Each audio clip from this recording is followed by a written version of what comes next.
नमस्कार दोस्तों, सभी को वंदे मातरम। दोस्तों, इस वक्त इंडिया पार्लियामेंट में विंटर सीजन चल रहा है और इस विंटर सीजन में एक तरफ रूलिंग पार्टी और एक तरफ ऑपोजिशन, दोनों तरफ से जमकर एक दूसरे पर एलिगेशन लगाए जा रहे हैं। कोई भी बात हो, दोनों तरफ से बहुत ही जमकर एक दूसरे के ऊपर तकरारें की जा रही हैं। लेकिन दोस्तों, एक इंटरेस्टिंग फैक्ट यह है कि बहुत जल्द मोदी गवर्नमेंट इसी विंटर सीजन में one nation one election bill को पेश कर सकती है, क्योंकि जब से मोदी गवर्नमेंट बनी है तो उनके मैनिफेस्टो में ये बिल प्रमुखता से रखी गई है कि Modi government one nation one election पे बात जरूर करेगी। हालांकि इसकी हलचल इतनी तेज है कि अभी से बहुत से पार्टियां इनके विरोध में लग चुकी हैं, तो बहुत से पार्टी खुलकर इनके सपोर्ट करने में आ चुके हैं। लेकिन दोस्तों, वीडियो सेशन पे हमें ये जानना पड़ेगा कि आखिर वन नेशन वन इलेक्शन से क्या भारत सरकार को फायदा होगा, ये भारतीय आवाम को फायदा होगा, ये भारतीय राजनीतिक दलों को फायदा होगा। यानी पॉलिटिकल एजेंडा है, या हमारे देश में बढ़ते हुए करप्शन है, या हमारे देश में जितने इक्विपमेंट्स हम यूज करते हैं इनके यूज करने की जो कॉस्ट उसको कम की जाए। इन चीजों को लेकर वन नेशन वन इलेक्शंस होंगे, या फिर गुड गवर्नेंस की ओर एक कदम आगे बढ़ते हुए मोदी गवर्नमेंट इस बिल को पार्लियामेंट में पेश करेंगे। आज की वीडियो सेशन में हम इन चीजों को जानेंगे। उससे पहले अगर आप वीडियो देख रहे हैं, जो चैनल बने हैं, दोस्तों आपसे रिक्वेस्ट करता हूं कि प्लीज एक बार सब्सक्राइब जरूर कर दें, क्योंकि वीडियो में बड़े इंटरेस्टिंग फैक्ट मैं आज के साथ आपको जरूर बताऊंगा। One nation one elections Modi government के मैनिफेस्टो में सबसे इंपॉर्टेंट तरीके से इसको रखा गया है, और कई बार मोदी गवर्नमेंट के बहुत से मंत्रियों ने इस पर चर्चा किया है कि वो देश में वन नेशन वन इलेक्शंस पर काम जरूर करेंगे। अब बहुत लोग ये सोच रहे होंगे कि शायद पहली बार इंडिया में वन नेशन वन इलेक्शंस की बात की जाएगी, तो थोड़ी सी जानकारी मैं आप सभी के लिए दुरुस्त करना चाहूंगा कि इससे पहले भी भारत में 4 बार वन नेशन वन इलेक्शन हो चुके हैं। 1952, 1957, 1962 एंड 1967 में वन नेशन वन इलेक्शंस भी भारत सरकार ने कंडक्ट किया हुआ है। अब बहुत से लोग ये जानना चाहेंगे कि आखिर वन नेशन वन इलेक्शन क्या है, तो मैं इन चीजों पे बहुत क्लियर कट आपसे बात करना चाहूंगा कि वन नेशन वन इलेक्शन का मतलब है कि एक टाइम पे लोकसभा और विधानसभा सभी राज्यों के वो एक साथ कराए जाएंगे। जब ये चुनाव संपन्न हो जाएंगे, ठीक उसके 100 दिनों के बाद नगर पंचायत, नगर निगम और नगर निकाय के चुनाव भी करा लिए जाएंगे। यानी भारत में जितने इलेक्शन है वो 100 डेज के अंदर सारी चीजें कंप्लीट हो जाएगी।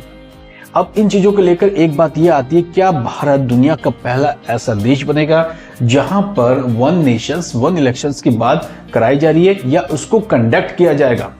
लेकिन इससे पहले भी दुनिया में 7 से ज्यादा देश ऐसे हैं जहां पर वन नेशन वन इलेक्शंस कराए जाते हैं। इंडोनेशिया की बात करें, south Africa, Sweden, Germany, Philippines, Singapore जैसे कंट्रीज हैं, वहां वन नेशन वन इलेक्शंस पे बात होती है। अब थोड़ा गहराई से हमें समझना पड़ेगा कि वन नेशन वन इलेक्शन भारतीय आवाम के लिए कितना बेनिफिशियल है, या जितनी कुछ जो पार्टीज हैं, जो अपोजिशन के पार्टीज है, अगर वो इनका अपोज कर रहे हैं तो इनके पीछे का लॉजिक क्या है। दरअसल दोस्तों, भारत की आबादी 140 करोड़ से ज्यादा है, और भारत इतना विशाल है और भारत में डाइवर्सिटी भी बहुत ज्यादा है। यानी भारत के हर राज्य के हर एक कोने में लगभग हर 6 महीने के अंदर कोई ना कोई चुनाव जरूर होते हैं।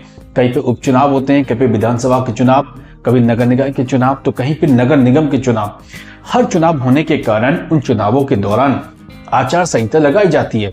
जब आचार संहिता लगाई जाती है तो बहुत से फाइनेंशियल प्रोजेक्ट जो होते हैं वो रुक जाते हैं, बहुत से योजना जो होते हैं वो स्टॉप कर दी जाती है, या किसी कारण से कोई अगर विकास कार्य से संबंधित कोई प्रोजेक्ट है तो उसको स्टॉप कर दिया जाता है। इससे तकरीबन 1 महीने के आसपास वो सारे प्रोजेक्ट स्टॉप हो जाते हैं, जिससे जो आवाम है, जो भारतीय दर्शक हैं, या जो भारतीय वोटर्स हैं, उनको बेनिफिट नहीं मिलता है। या यूं कहें, किसी राज्य में अगर चुनाव होने हैं, चाहे विधानसभा के चुनाव होने, नगर पंचायत के चुनाव होने, या नगर निगम के चुनाव होने, इसके दौरान जब प्रत्याशी को पता चलता है कि चुनाव के डेट्स आ गए, तो वो अपने तरीके से नई घोषणा करने की कोशिश करते हैं। तो उस टाइम आचार संहिता के माध्यम से इनको रोक दी जाती है, जिससे लाभार्थी को इन चीजों का लाभ ना मिल सके। यानी इतने सारे प्रॉब्लम्स को अगर देखा जाए तो मोदी गवर्नमेंट ने अपने इंपॉर्टेंस तरीके से ये बात रखी है कि वो वन नेशन वन इलेक्शंस कराने के लिए इच्छुक हैं, और बकायदा मोदी गवर्नमेंट के कैबिनेट में इसको पारित भी कर चुके हैं। और उम्मीद है कि बहुत जल्द मोदी गवर्नमेंट शीतकालीन सत्र में इसको पेश करेगी। उसके बाद ये 2029 से पूरे भारतवर्ष में लागू हो जाएगा। One Nations one elections Modi government के लिए बहुत इजी टास्क नहीं था। हालांकि मोदी गवर्नमेंट 2019 के बाद से इसके पीछे काम करना स्टार्ट कर दिया था, और जिसके लिए former president of India Ramnath Kovind के प्रेसिडेंसी में एक टीम को गठित की गई। इस टीम ने बहुत ही डीपली स्टडी किया दुनिया के 7 से ज्यादा देशों में जहां इलेक्शन सिस्टम है कि एक समय में बाकी चुनावों को कराया जाता है। इसको डीपली स्टडी करने के बाद अपनी एक रिपोर्ट बनाई जो लगभग 18,626 पन्नों का था, जो प्रेसिडेंट को हैंडओवर कर चुके हैं। इस रिपोर्ट में खुले तौर पे स्पष्ट कहा गया कि भारत में अगर वन नेशंस वन इलेक्शंस होते हैं, इसको किस तरीके से कंडक्ट कराया जाएगा।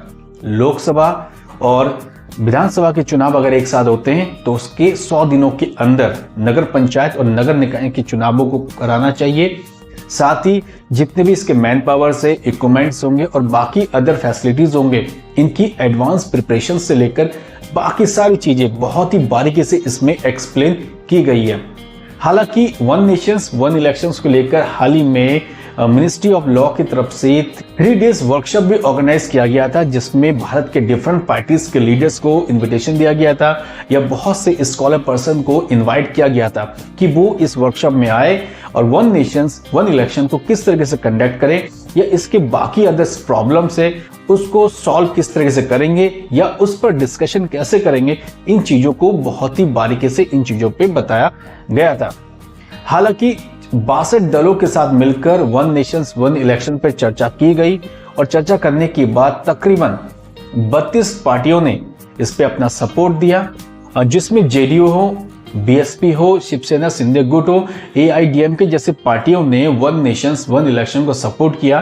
तो उसके दूसरे पहलू पे 15 पार्टी यानी राजनीतिक पार्टी दल ऐसे हैं जिन्होंने इस बिल को सीधे तौर पे विरोध किया, जिसमें एआईएम हो, इंडियन नेशनल कांग्रेस हो, आम आदमी पार्टी हो, समाजवादी पार्टी हो। इन पार्टियों ने सीधे तौर पे इसका विरोध किया और बहुत सी पार्टीज ऐसे हैं जिन्होंने इस पर चुप्पी साधे हुए हैं, जिन्होंने इस विषय पर कुछ बात ना करने की एक तरफ से मंशा बना रखी है।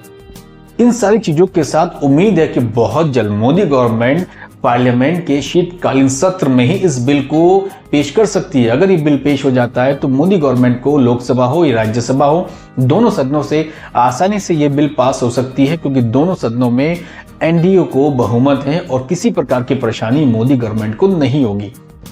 लेकिन दोस्तों, जब ये बिल अगर देश में पारित हो जाता है, 2029 से ये एक्टिवेट हो जाता है, उसके बाद देखा जाएगा क्या ये बिल भारत के जो वोटर्स है उनके लिए कितना इफेक्टिव है और भारत के जो डेवलपमेंट प्रोजेक्ट्स है इस पर किसी तरीके से बाधा नहीं आएगी। क्योंकि जिस हिसाब से कहा जा रहा है कि भारत में हर 6 महीने में अलग अलग जगह पे अलग अलग चुनाव होते हैं, जिसके कारण डेवलपमेंट प्रोजेक्ट्स में प्रॉब्लम आती है।